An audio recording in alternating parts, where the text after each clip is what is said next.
नमस्कार प्यारे साथियों, मैं रूपम गुप्ता प्रेरक आपका स्वागत करता हूं अपने YouTube चैनल हिंदी साहित्य सरोवर में।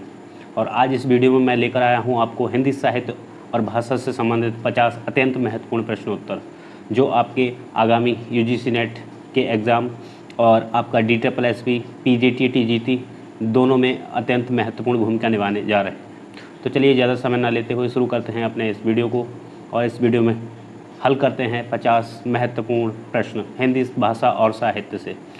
चलिए शुरू करते हैं प्रश्न संख्या 52 से।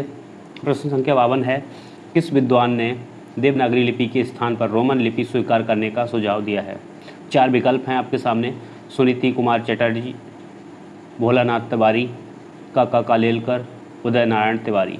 ठीक है, तो आप सही इसका उत्तर बता दीजिए क्या है। प्रश्न संख्या हम 52 कर रहे हैं, तो इसका सही उत्तर है सुनीति कुमार चटर्जी।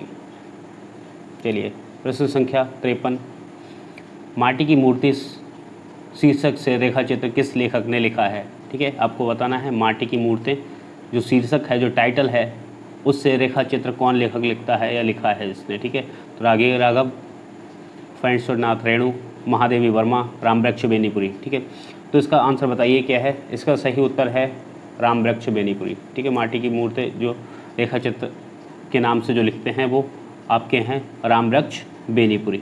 चलिए बढ़ते हैं अगले प्रश्न की ओर। परिंदे कहानी को हिंदी की पहली कहानी किस आलोचक ने माना है? नामवर सिंह ने,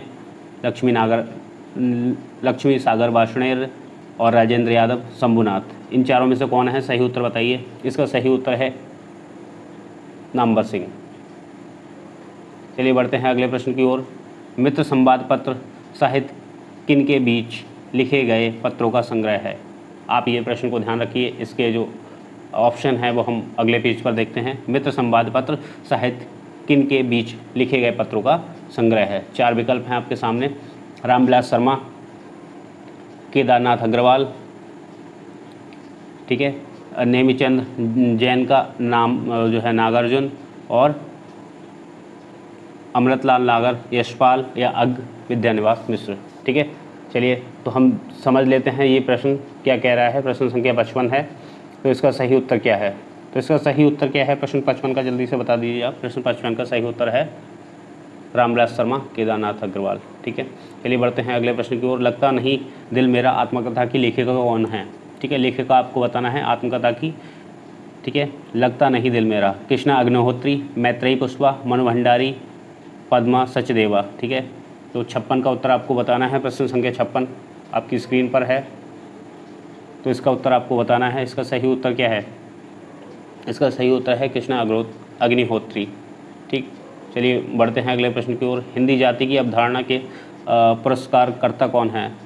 ठीक, अज्ञे हैं, डॉक्टर नगेंद्र हैं, रामविलास शर्मा हैं, रामचंद्र शुक्ल हैं। इसका सही उत्तर बता दीजिए जल्दी से। प्रश्न संख्या 57 का सही उत्तर रामविलास शर्मा। चलिए बढ़ते हैं अगले प्रश्न की ओर। इनमें से कौन सी भाषा भारतीय संविधान की 8वीं अनुसूची में नहीं है? डोगरी, भोजपुरी, मैथिली, बोडो। बताइए जल्दी से इसका उत्तर। इसका सही उत्तर है भोजपुरी। चलिए बढ़ते हैं अगले प्रश्न की ओर। इनमें से कौन सी कृति प्रतिबंधित रही है?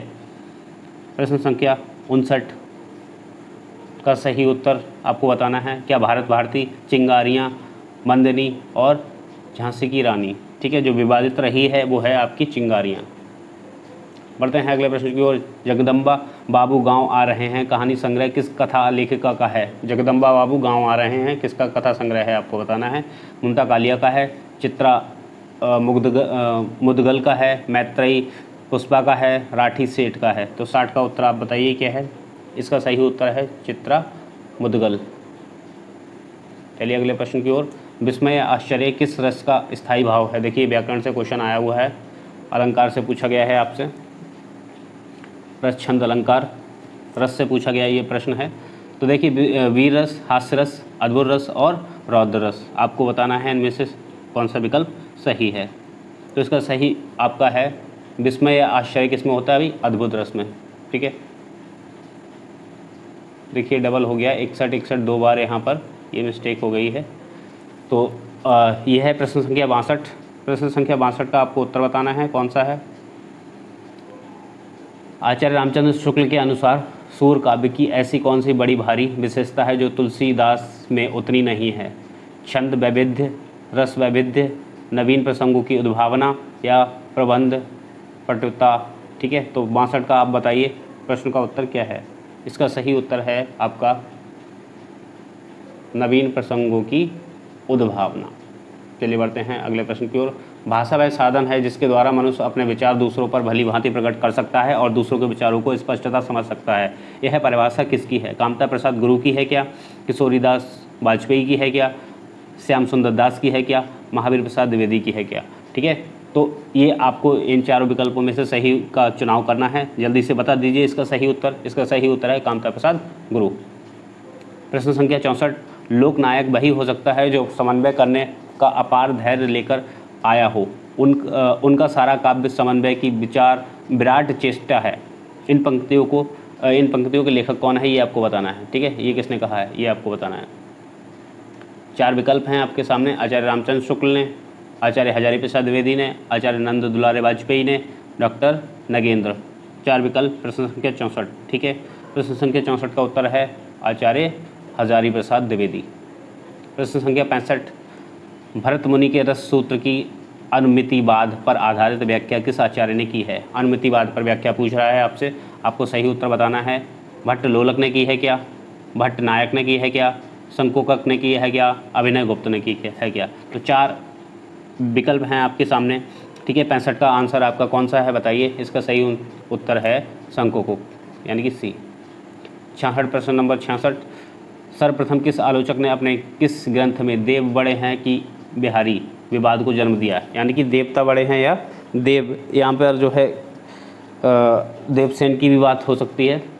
देव बड़े हैं कि बिहारी, ये आपसे पूछा गया है। इस युक्ति, इस कथन को विवाद को जन्म दिया है, किसने जन्म दिया है वो पूछा गया है। मिश्र बंधु ने हिंदी नवरत्न में, या पद्म सिंह शर्मा ने बिहारी सत्साई को भूमिका, या कृष्ण बिहारी मिश्र देव और बिहारी, या लाला भगवान दीन बिहारी और देव। ठीक, तो आप इसमें से जो है आपको बताना है कौन सा विकल्प सही है। प्रश्न संख्या 66 है और 66 का सही उत्तर आपको बताना है। तो 66 का सही उत्तर है आपका ए, मिश्र बंधु और इनका जो है हिंदी नवरत्न। देखिए यहाँ पर आपको कंफ्यूज करने के लिए 2 विकल्प ये आमने सामने दे रखे हैं। ठीक है, कृष्ण बिहारी, देव और बिहारी इस तरीके से, और ऊपर देव और बिहारी की बात भी हो रही है। तो आप जो है आपने नहीं पढ़ रखा होगा तो आप इन्हीं में से कोई लगा बैठेंगे।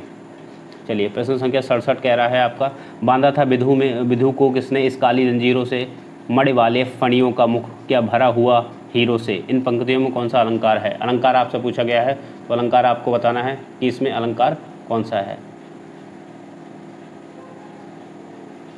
ठीक है, उपमा, रूप का अतिशयोक्ति, रूपक या उत्प्रेक्षा। ठीक है, तो 67 का उत्तर आपको बताना है। इसका है रूप का अतिशयोक्ति। आचार्य रामचंद्र शुक्ल ने हिंदी साहित्य का इतिहास के आधुनिक गद्य साहित्य परंपरा का प्रवर्तन के अंतर्गत प्रथम उत्थान की कालावधि निर्धारित की है। चारों विकल्प को आप जो है ध्यान से देख लीजिए, इसमें कौन सा सही है वो आप बताइए। प्रश्न संख्या है 68 हमारी स्क्रीन पर 68, और इसका सही उत्तर आपको बताना है।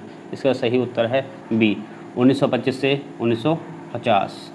ठीक है, संवत में पूछा गया है समय। देव कवि किस जिले के थे? मैनपुरी, बनारस, गोरखपुर, इटावा। ठीक है, प्रश्न संख्या 69, इसका सही उत्तर है आपका डी, इटावा के थे ये। देखिए, ज़्यादातर हिंदी साहित्य में जितने भी कवि हैं या जितने भी प्रसिद्ध लेखक हों या जो है कवि हों, वो ज़्यादातर उत्तर प्रदेश से ही हैं।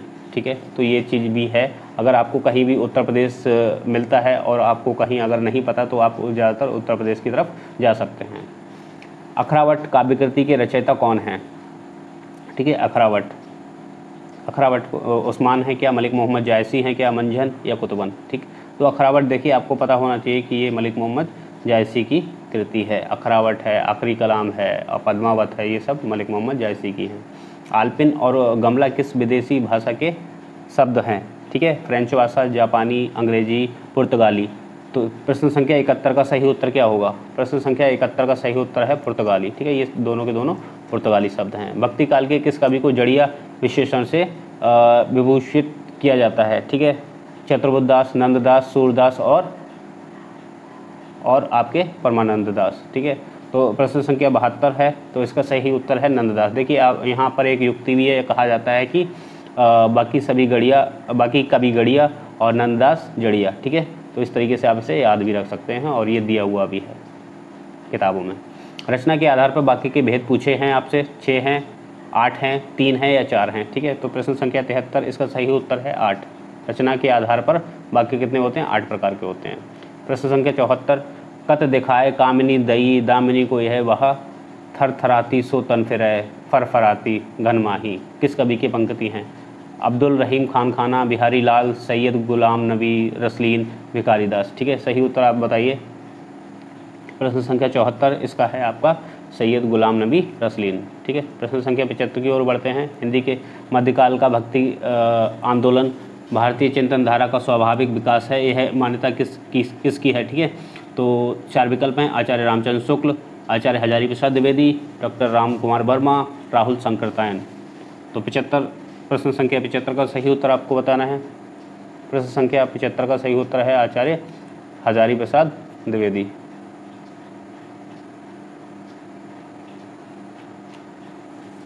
अगला प्रश्न है प्रश्न संख्या 76, दंडी के काव्य शास्त्रीय ग्रंथ का नाम है? प्रतिदर्श, काव्यालंकार, काव्यादर्श, साहित्य दर्पण। प्रश्न संख्या 76 इसका सही उत्तर आपको बताना है। इसका सही उत्तर है काव्यादर्श। अगला प्रश्न प्रश्न संख्या 77 आपकी स्क्रीन पर है। सन 1954 में प्रकाशित नई कविता पत्रिका के संपादक थे? ठीक है, अज्ञे, धर्मवीर भारती, नरेश मेहता, जगदीश गुप्त। प्रश्न संख्या 77 इसका सही उत्तर आपको बताना है। इसका सही उत्तर है सी, नरेश मेहता। प्रश्न संख्या 77। चलिए अगला प्रश्न है, खलटाही का दूसरा नाम है? खलटाही का दूसरा नाम क्या है? ये भाषा से संबंधित प्रश्न है। बघेली, बुंदेली, ब्रजी या छत्तीसगढ़ी। प्रश्न संख्या 78 इसका सही उत्तर आपको बताना है।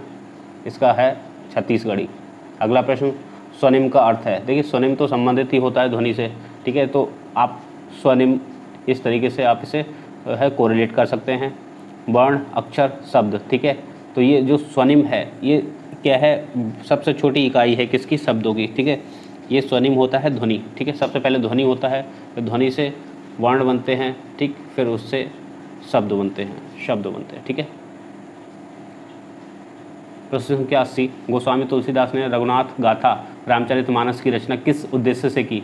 ठीक, यश के लिए, लोकहित के लिए, परंपरा अनुपालन के लिए, ठीक है, या स्वांतता सुखाय के लिए। ठीक है, 4 विकल्प हैं, आप बताइए कौन सा सही है। प्रश्न संख्या 80, स्वांतता सुखाय के लिए। ठीक है,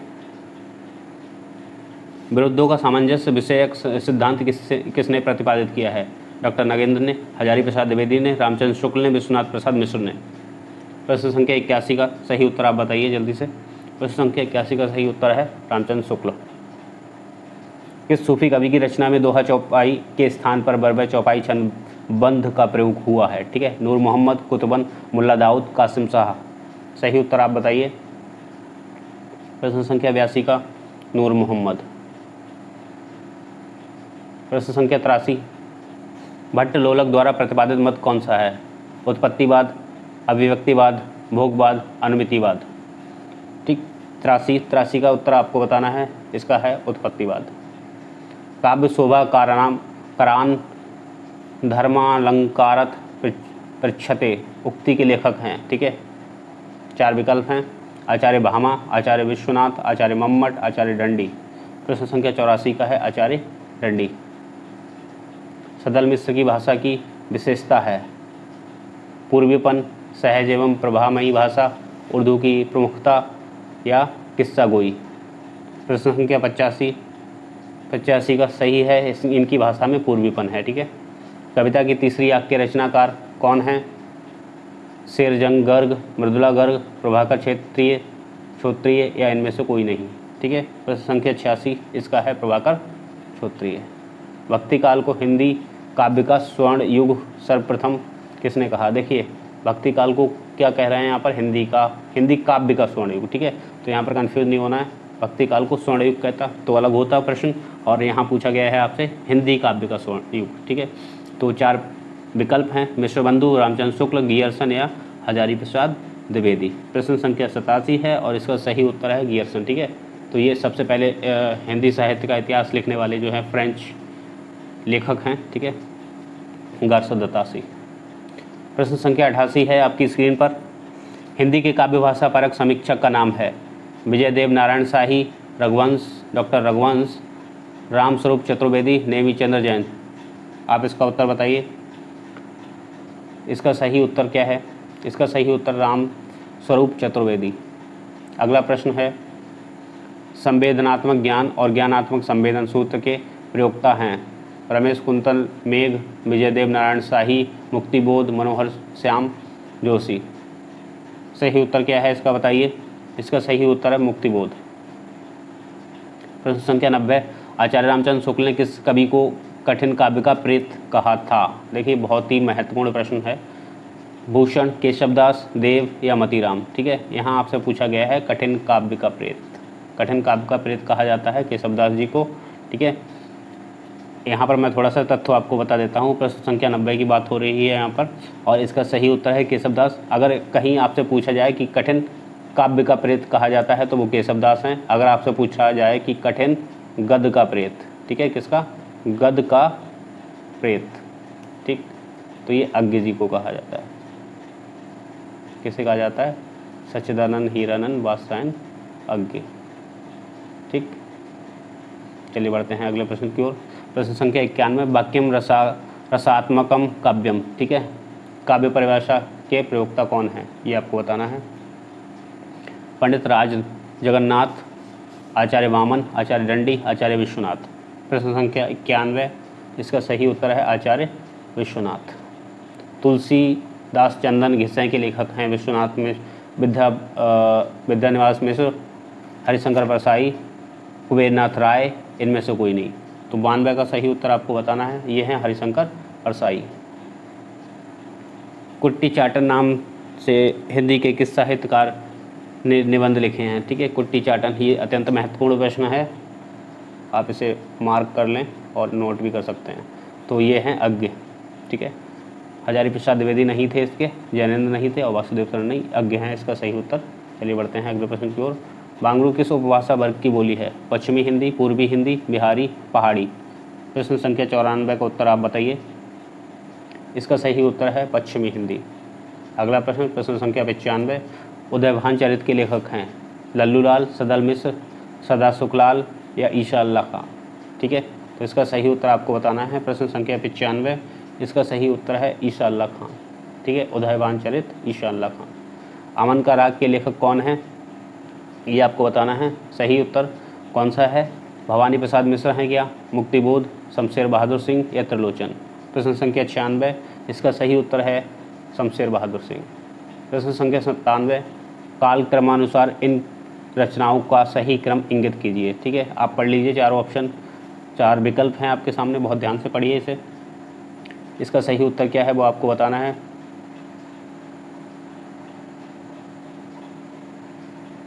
प्रश्न संख्या 97 है और इसका सही उत्तर क्या है ये आपको बताना है। इसका सही उत्तर है, पहले मृगावती आता है, फिर पद्मावत, फिर मधुमालती, फिर चित्रावली, ठीक है। चलिए आगे बढ़ते हैं। प्रश्न संख्या 98 आपकी स्क्रीन पर है। प्रकाशन वर्ष के अनुसार निम्नलिखित आत्मकथाओं का सही अनुक्रम बताइए।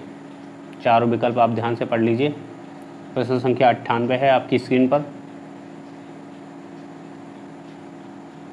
इसका सही उत्तर है डी, पहले अर्धकथानक, फिर टुकड़े टुकड़े दास्तान, फिर आज के अतीत, फिर मुड़ मुड़ कर देखता हूँ। इस तरीके से आते हैं, ये सारी की सारी आत्मकथाएं हैं।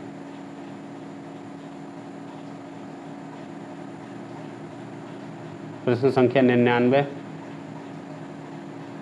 प्रकाशन वर्ष के अनुसार निम्नलिखित महाकाव्यों का सही अनुक्रम बताइए। 4 विकल्प हैं, आप देख लीजिए।